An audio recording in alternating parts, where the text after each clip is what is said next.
Bonjour à toutes et à tous. Alors, je voudrais partager une réflexion que j'ai lue dans un livre de Rav Shalom Harouche sur l'éducation. Et ça vaut donc sur l'éducation, mais ça vaut aussi pour sa self-éducation aussi beaucoup.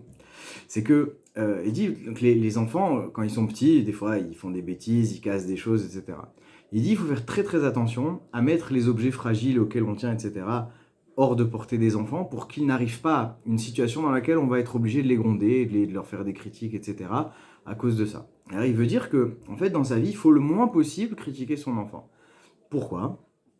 Parce que quand on critique son enfant, eh bien, l'enfant, il récupère le discours de la critique des parents vis-à-vis de lui-même, et finalement, ça diminue son estime de lui-même. Et donc finalement, quand on diminue l'estime de soi d'un enfant, eh bien, finalement, dit-il, on alimente le Yetzer Hara, le penchant au mal. Pourquoi?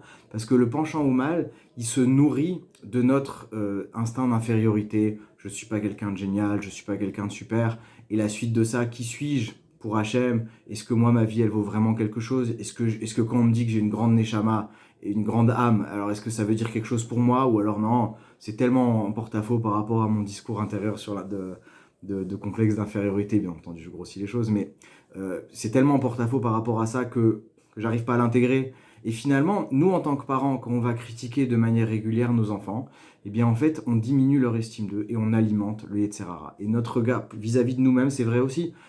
Avoir une trop grande tendance à l'autocritique, eh bien, c'est aussi alimenter le Yetzer Hara. On doit avoir de l'autocritique, on doit avoir un retour sur soi, mais comme disent nos maîtres, 1 heure par jour, pas plus. 23 heures, Bessimra, 23 heures dans la joie. Parce que le Yetzer Hara, il s'alimente de notre autocritique, de nos problèmes, de notre complexe, entre guillemets, d'infériorité vis-à-vis des grandes choses. Et donc, non, la vie, c'est ça. C'est de savoir qu'on est quelqu'un de grand, savoir qu'on a de l'énergie, savoir qu'on est capable, qu'on a une très grande neshama, qu'on est quelqu'un avec beaucoup de qualités, et que même si les résultats à l'extérieur, sur le plan spirituel, sont pas forcément au rendez-vous, eh bien, au moins, j'ai énormément de volonté positive, et je suis quelqu'un qui en veut, et quelqu'un qui en veut aussi dans la vie, qu'il réussit toujours, que Dieu vous bénisse.